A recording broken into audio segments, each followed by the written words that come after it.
Hay un gato mirándote desde la pared del Museo Marítimo Nacional de Greenwich. No es un gato cualquiera. Sus ojos verdes tienen la profundidad de algo que ha visto el fondo del océano y ha vuelto para contarlo. 3 veces se hundió el barco que habitaba.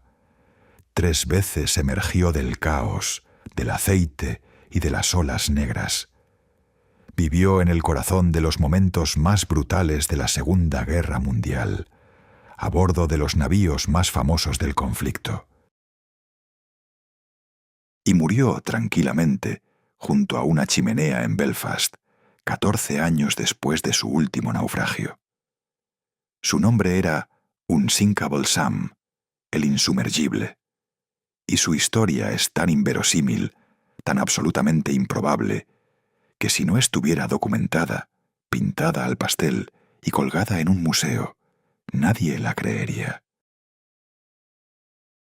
Todo empezó en la primavera de 1941, en el puerto de Gotenhafen, en la costa báltica de la Polonia ocupada. El amanecer llegó envuelto en una bruma grisácea que difuminaba la línea entre el cielo y el mar. Era uno de esos días en que la luz no termina de imponerse, en que el horizonte parece una promesa vaga y fría. Sobre el agua, sin embargo, no había nada vago. Había una montaña de metal. Había el Bismarck. El Bismarck no era simplemente un barco de guerra. Era la encarnación más física de las ambiciones del Tercer Reich en el mar. 41.000 toneladas de acero, 81 metros de manga, cañones principales de 380 milímetros, capaces de destrozar cualquier cosa que navegara.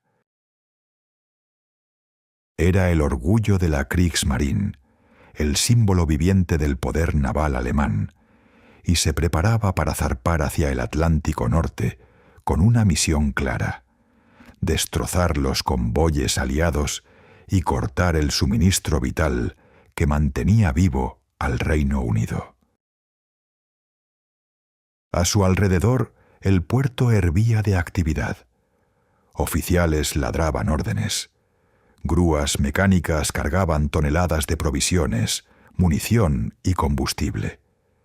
Marineros de todos los rincones de Alemania trepaban por las pasarelas cargados con sus bártulos personales, muchos de ellos jóvenes que nunca antes habían visto el mar abierto.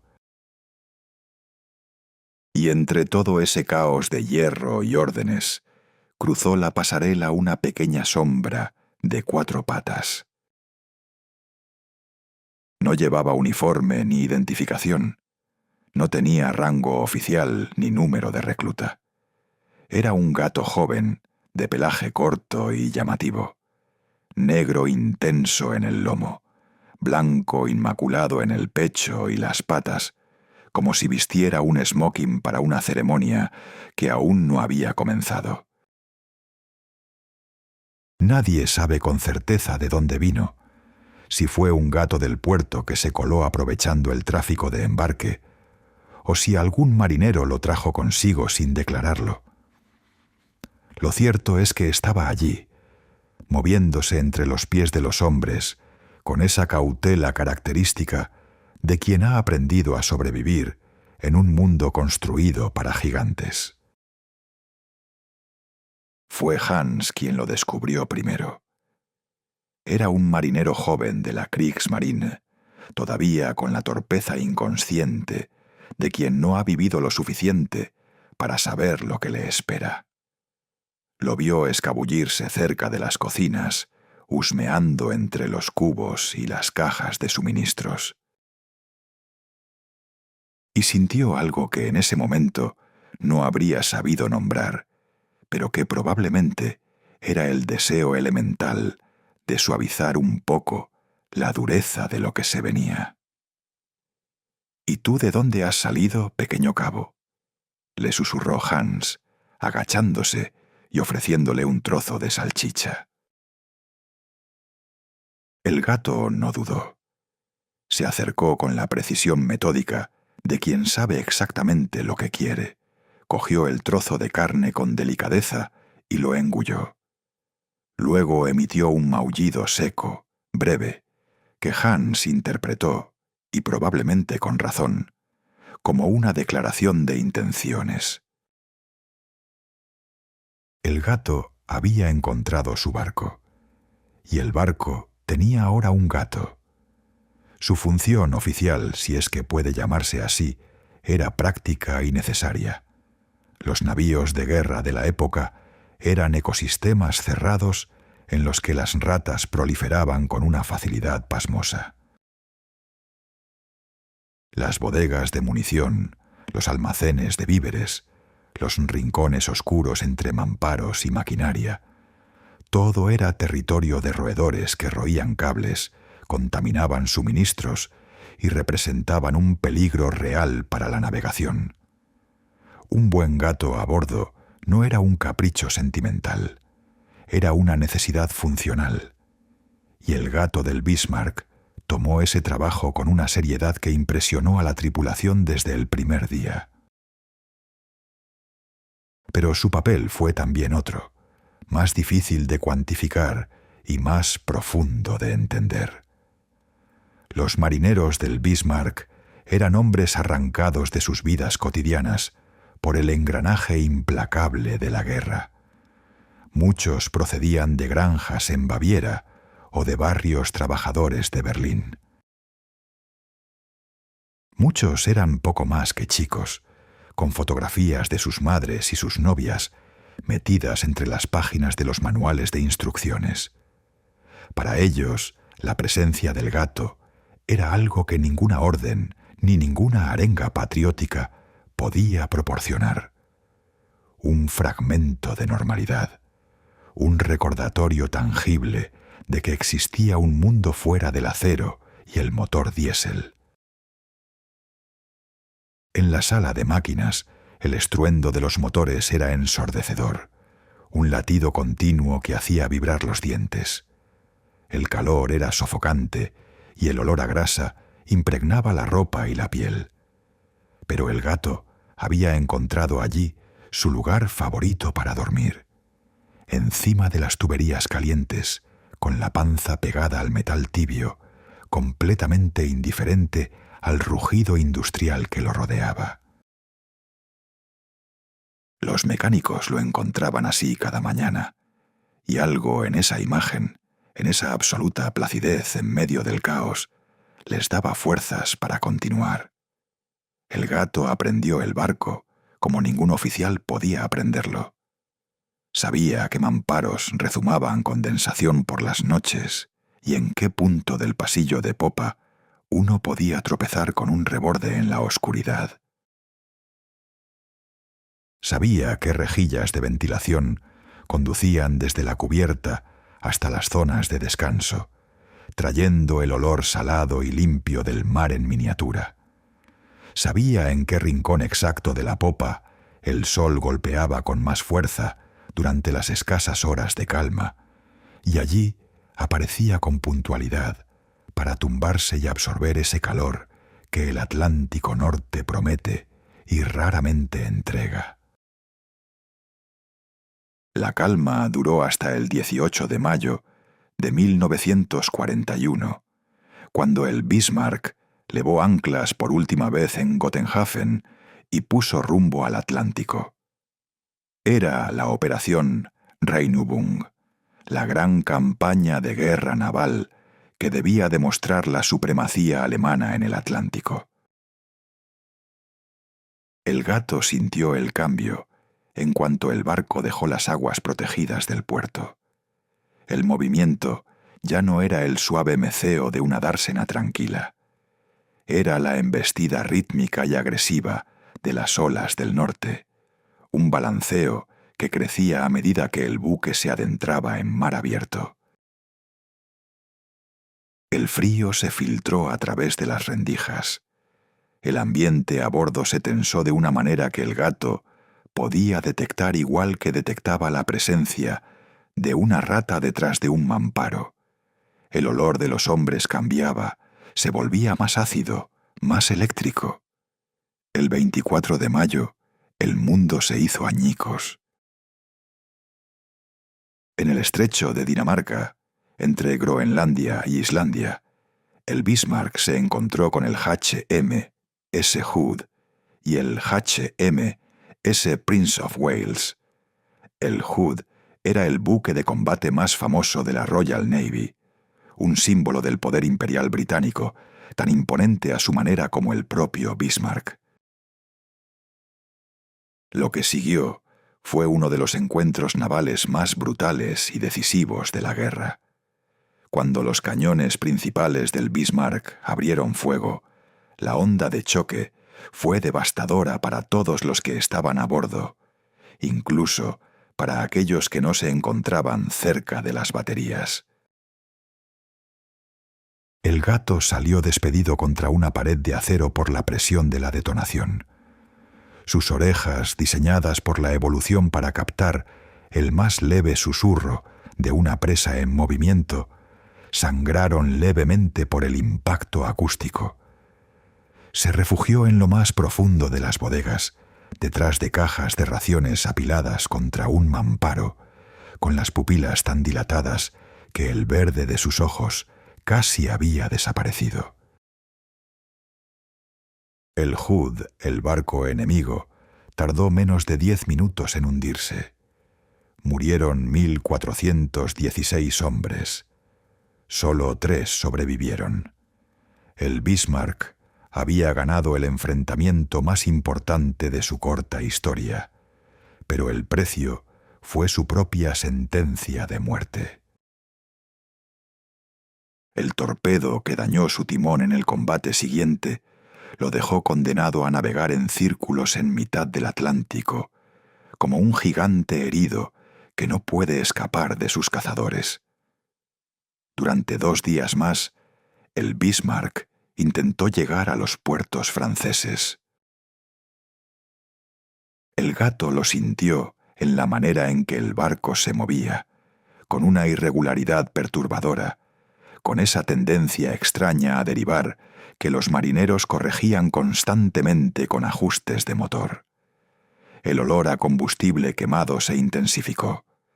Los gritos de los hombres en los pasillos ya no tenían el tono de las órdenes rutinarias. Tenían el timbre quebrado de quienes saben que el tiempo se acaba. El 27 de mayo de 1941, el cielo se desplomó sobre el Bismarck. La Marina Real había rastreado al gigante herido durante días y ahora lo rodeaba con todas sus fuerzas. Los acorazados HMS King George V y HMS Rodney abrieron fuego. Los cruceros y destructores cerraron el perímetro. Era el fin. El Bismarck recibió golpe tras golpe. Sus sistemas fallaron uno a uno. Sus cañones enmudecieron para siempre. Aproximadamente 2.200 marineros perdieron la vida ese día. El buque se hundió a las 9 de la mañana en el Atlántico Norte, a más de 4.000 metros de profundidad. En algún momento de ese caos final, el gato emergió. No se sabe cómo logró llegar a la cubierta mientras el barco se escoraba y el agua empezaba a entrar por los niveles inferiores. No se sabe por qué escotilla subió, ni qué instinto lo guió hacia arriba, cuando el instinto más básico podría haberlo llevado a esconderse en algún rincón. Antes de continuar con esta historia, si te están gustando relatos como este, suscríbete al canal, porque aquí contamos historias que te hacen pensar y sentir de verdad. Y déjale un like al vídeo para que más gente pueda encontrarlo. Pero llegó a la cubierta, y cuando el Bismarck inició su descenso definitivo hacia las profundidades, el gato encontró un tablón de madera, resto de una lancha salvavidas destrozada, y se aferró a él con todas las garras que la evolución le había dado para cazar presas en tierra firme, no para sobrevivir naufragios en el Atlántico Norte. Así, sobre ese tablón, flotando entre el aceite y los restos del barco más temido de Alemania, comenzó la leyenda. Las horas que siguieron al hundimiento fueron un infierno de agua y frío. El Atlántico Norte en mayo no es un lugar donde el cuerpo humano sobreviva mucho tiempo. La temperatura del agua está entre 4 y 10 grados centígrados. La hipotermia se instala en minutos. Los pocos supervivientes alemanes que lograron salir del barco se aferraban a lo que podían, pero el mar los fue reclamando uno a uno antes de que los barcos británicos pudieran recogerlos a todos. De los 2.200 hombres que formaban la tripulación del Bismarck, solo 110 fueron rescatados con vida. El HMS Cossack llegó a la zona del hundimiento buscando supervivientes. Era un destructor de la clase tribal, parte de la Royal Navy, un buque ágil y combativo que había prestado servicio en algunos de los frentes navales más duros del conflicto. Sus marineros escudriñaban el horizonte desde los binoculares con la tensión de quien ha estado en batalla y sabe que el peligro no termina cuando los cañones callan. Buscaban hombres. Esperaban encontrar botes salvavidas o, en el peor de los casos, cuerpos que flotar sobre las olas aceitosas. Lo que encontró uno de los vigías fue otra cosa. «¡Hay algo allí!», gritó el marinero, señalando hacia un punto entre los restos. «Parece un animal». El gato de Smoking estaba aferrado al tablón, con una ferocidad que llamó la atención de todos los que lo vieron. Su pelaje, antes impecable en su contraste de negro y blanco, estaba apelmazado por el fueloil y la sal. Pero sus ojos verdes continuaban brillando con una intensidad que no se parecía en nada a la de un animal vencido. Los marineros bajaron una red. El gato no arañó ni intentó huir. Simplemente se dejó subir, como si hubiera esperado que alguien viniera a buscarlo.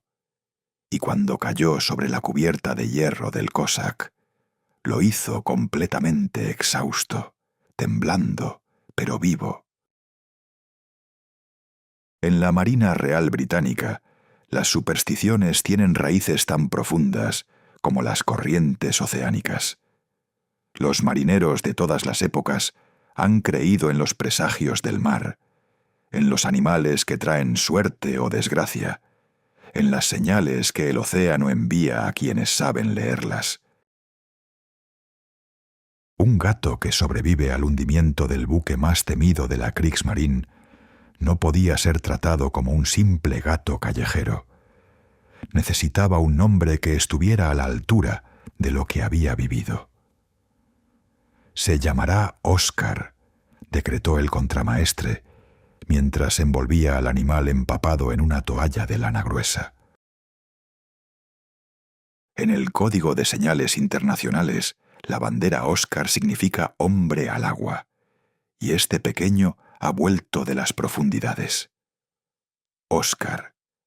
El nombre sonaba bien. Tenía algo de dignidad clásica, algo que parecía corresponder a un animal que había sobrevivido lo que muy pocos hombres sobrevivían. La adaptación al HMS Cossack no fue sencilla. El destructor era un mundo completamente diferente al Bismarck, donde el buque alemán había sido una ciudad de acero enorme y relativamente estable.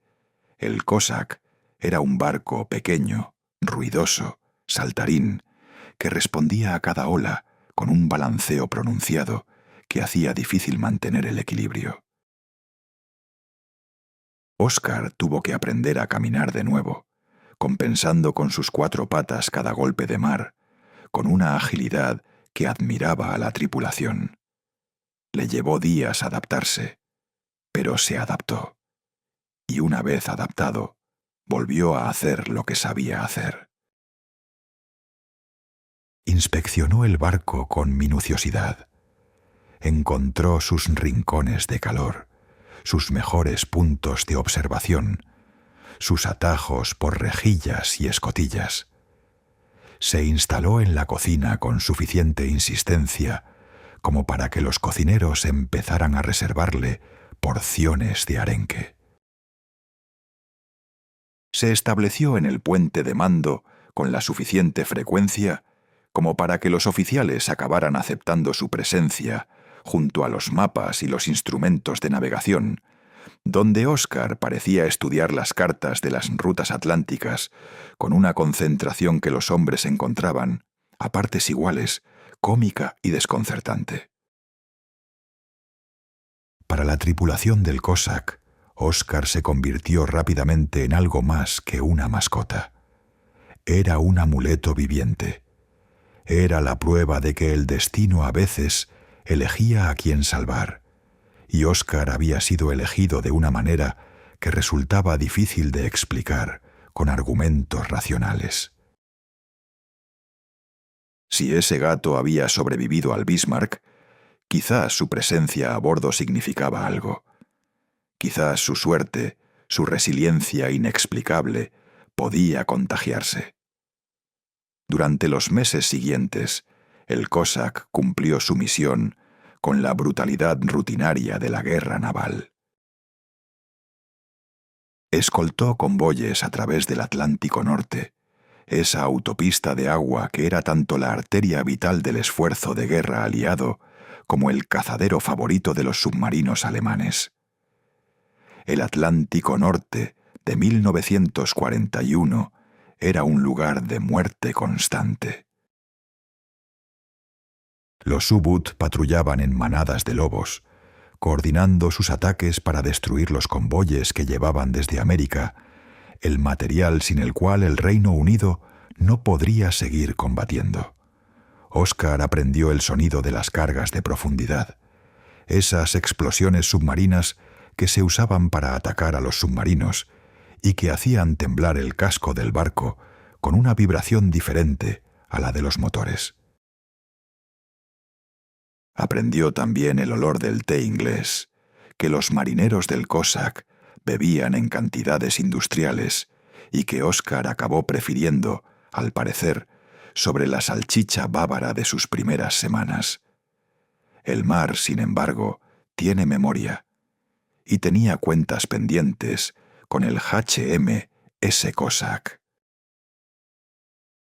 El 24 de octubre de 1941, mientras el destructor escoltaba un convoy desde Gibraltar hacia el Reino Unido, el silencio de la noche fue desgarrado por una explosión que cambió todo. El submarino alemán U-563 acechaba en la oscuridad, invisible bajo la superficie, guiado por los sistemas de detección de la Kriegsmarine hacia el flanco del convoy. Disparó un torpedo, un solo torpedo. Impactó en la sección de proa del Cossack con una precisión destructiva que arrancó literalmente un tercio del barco.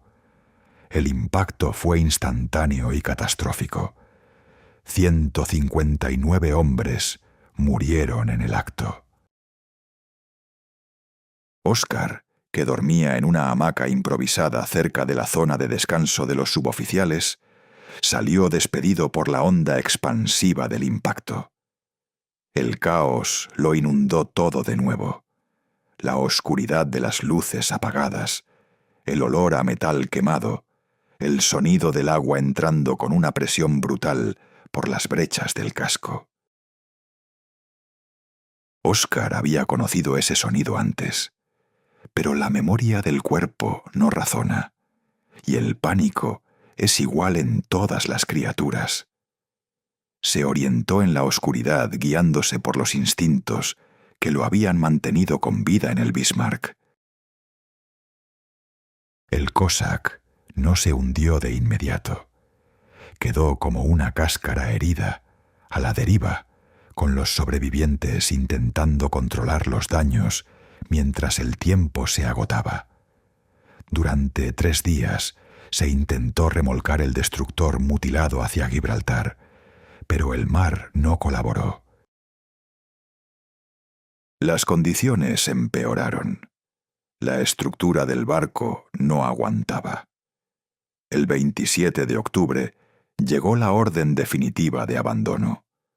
Oscar fue evacuado junto con los supervivientes hacia el HMS Legion. Desde la cubierta del Legion vio como el Cossack se hundía finalmente cerca de las costas de Gibraltar, con ese gesto lento e irremediable de los grandes objetos que el mar reclama. Soltó un maullido que los marineros que lo rodeaban describieron más tarde como algo parecido a la resignación. No era el maullido de un animal asustado. Era el maullido de un animal que había visto esto antes. 2 barcos en 6 meses. Y el gato seguía vivo. Cuando el HMS Legion atracó en Gibraltar con los supervivientes del Cossack, la historia de Oscar ya se había adelantado a su llegada. Los marineros hablan. Las noticias viajan por los puertos más rápido que los barcos.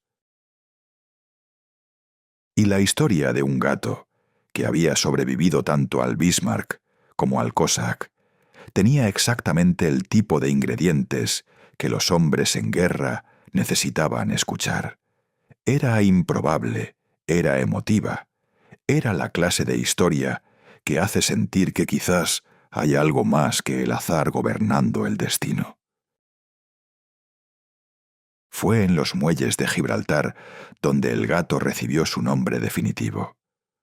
Un oficial de suministros que revisaba la hoja de servicios no oficial del animal, ese documento improvisado que los marineros habían ido construyendo para documentar las aventuras del gato, se echó a reír con esa mezcla de incredulidad y admiración que produce lo verdaderamente extraordinario.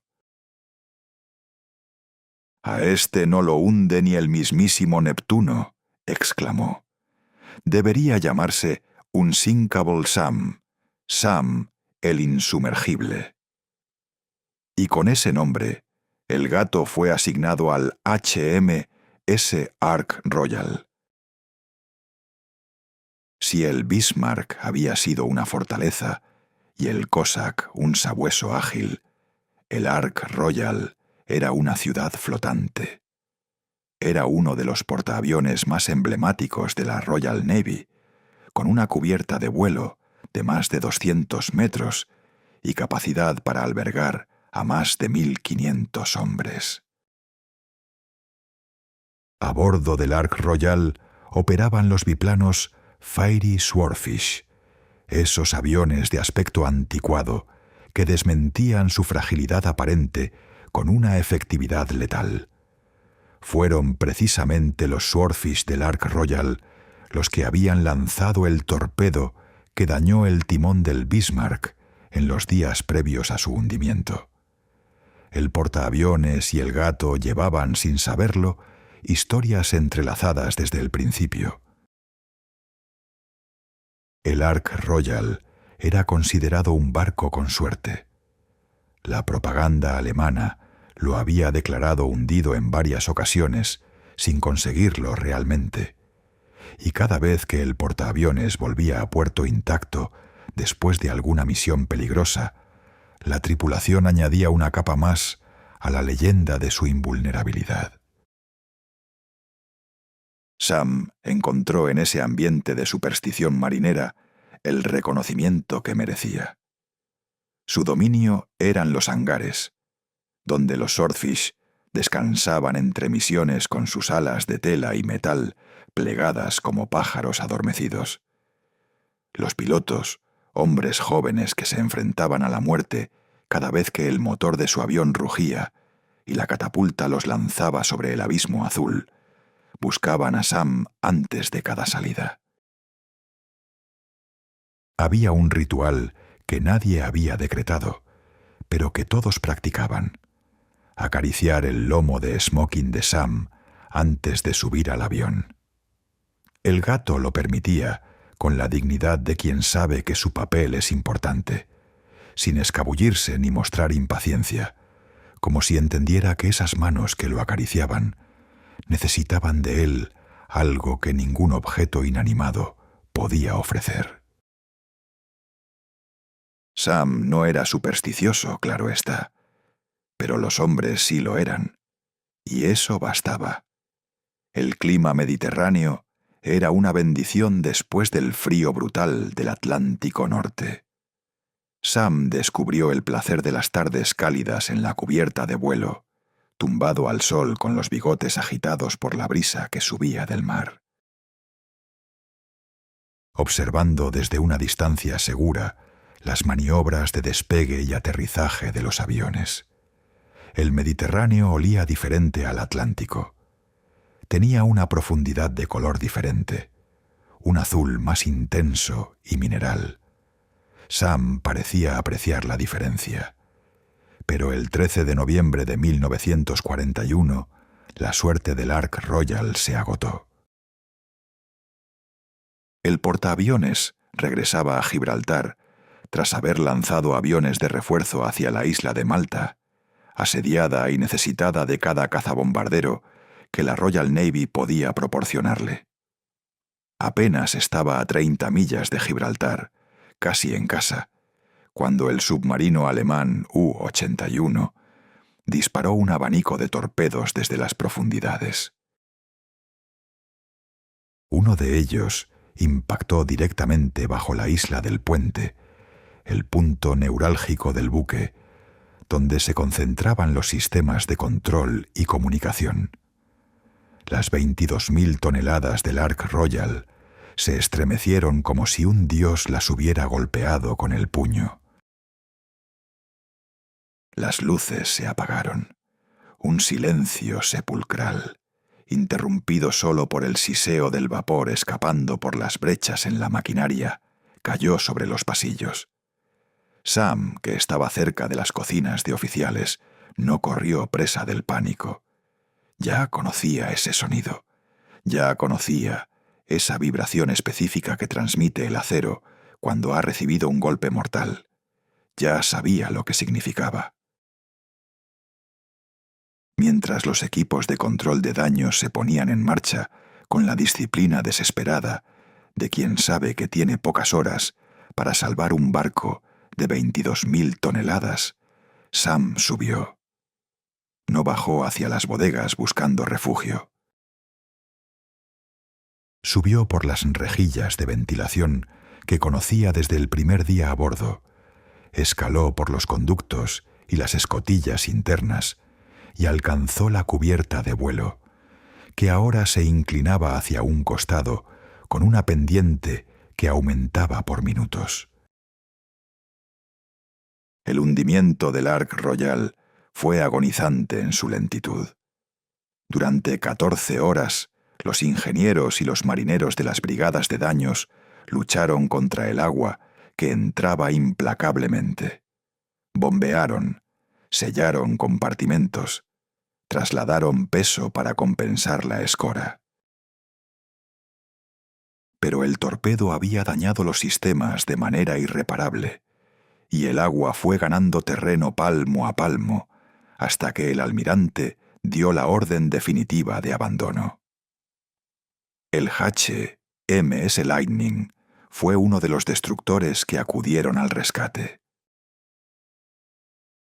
Sus marineros divisaron los restos que rodeaban al portaaviones moribundo.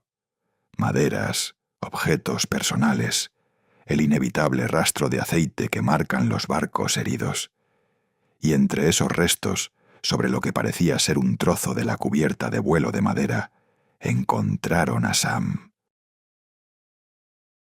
No estaba maullando de auxilio, no mostraba signos de pánico.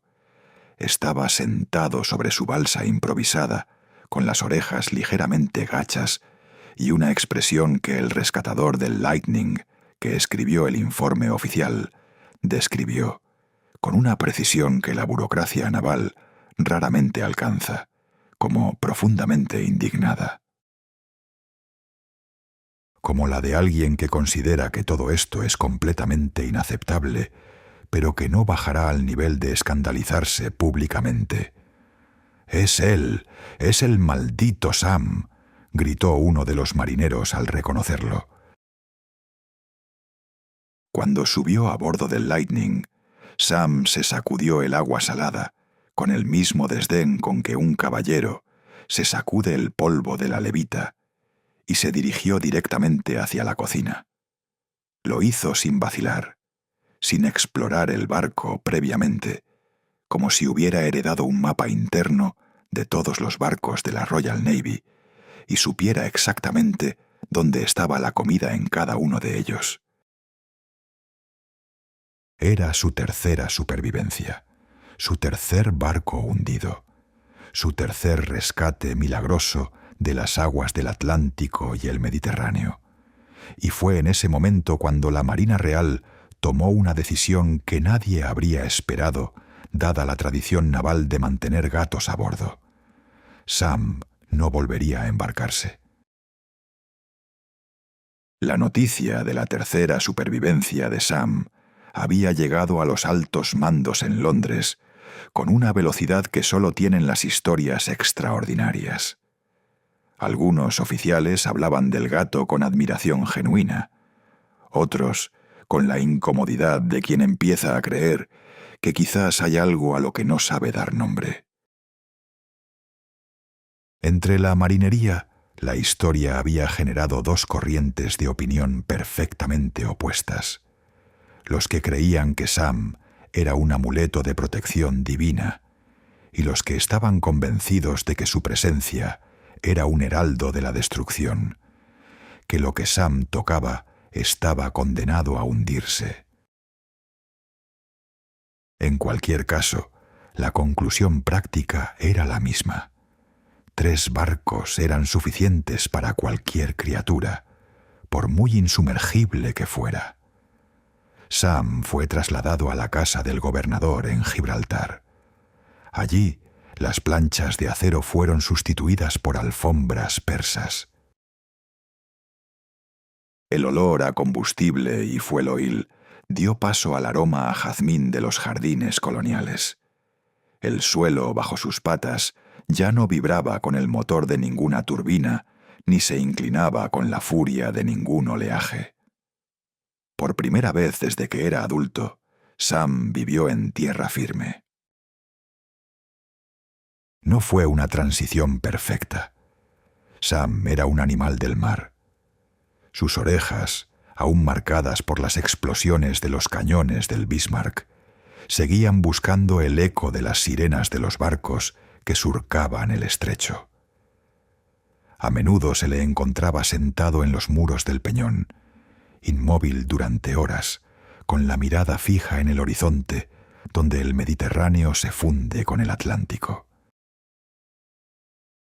En esa línea invisible que Sam había cruzado en los 2 sentidos más veces que la mayoría de los marinos, en 1942 se tomó la decisión de enviar a Sam definitivamente al Reino Unido. El frente de batalla continuaba siendo peligroso en Gibraltar, y los altos mandos consideraron que el insumergible merecía un retiro más tranquilo y permanente. Viajó en transporte seguro hacia Belfast, en Irlanda del Norte, donde lo esperaba su destino final, la Home for Sailors, la casa para marineros. La Home for Sailors era un refugio para hombres que habían dejado su salud, sus años mejores y a menudo su cordura en las aguas de medio mundo.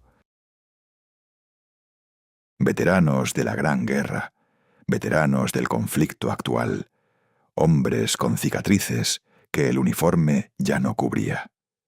Para ellos, Sam fue un regalo. Compartían sus raciones de pescado con él sin pensárselo 2 veces. Lo escuchaban caminar por los pasillos por la noche con esa satisfacción particular de quienes han aprendido que la compañía silenciosa vale más que 1000 conversaciones. Sam encontró en Belfast lo que nunca había tenido: permanencia.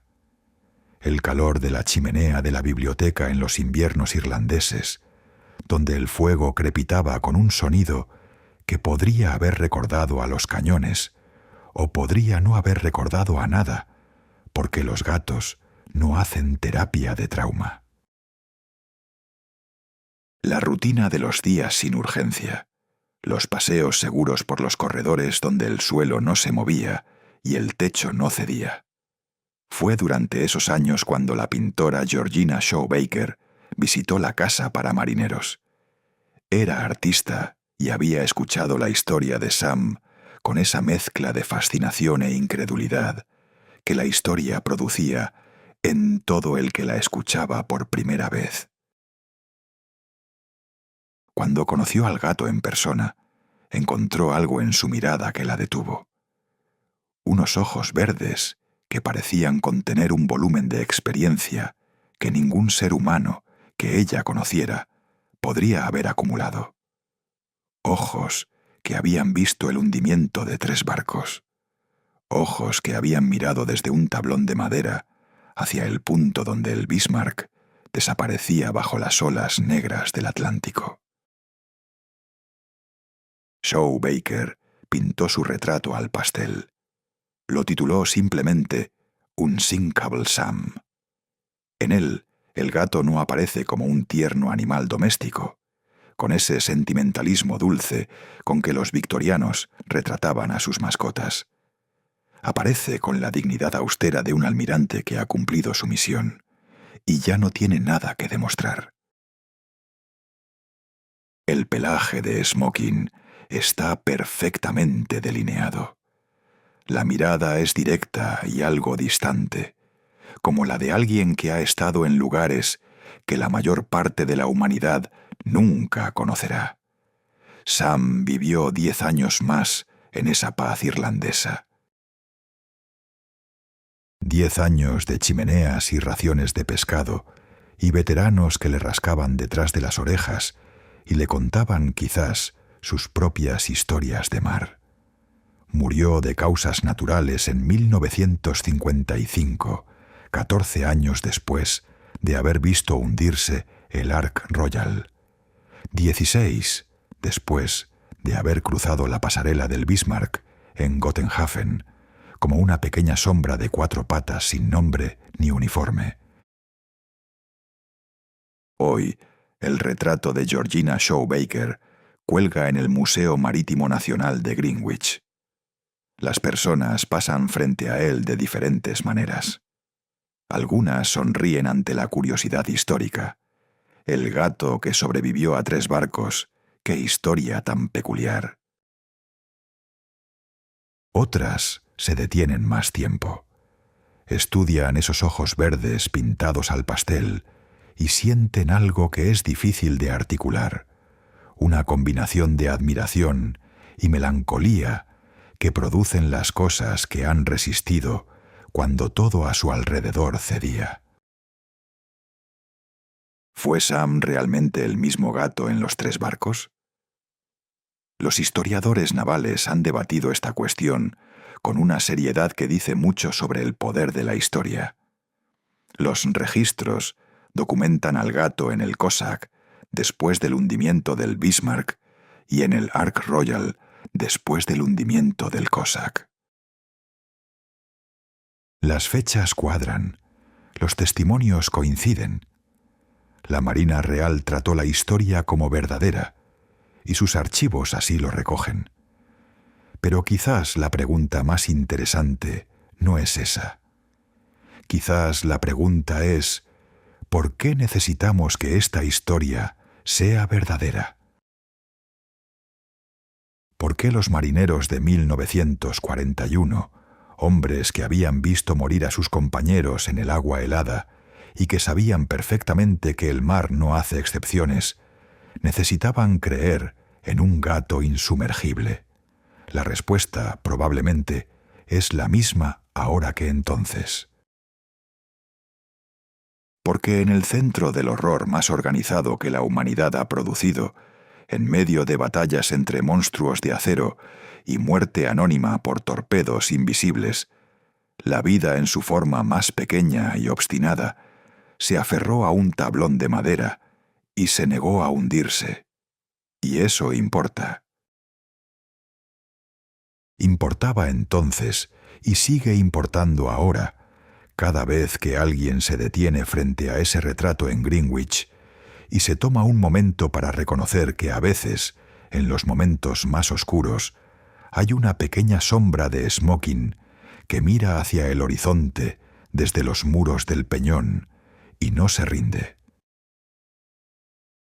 Esa es la historia de Unsinkable Sam, un gato sin nombre que subió a bordo del barco más temible de la Kriegsmarine una mañana de bruma en el Báltico y que murió tranquilamente frente a una chimenea irlandesa 14 años después, habiendo sobrevivido a todo lo que la guerra más destructiva de la historia humana quiso ponerle en el camino.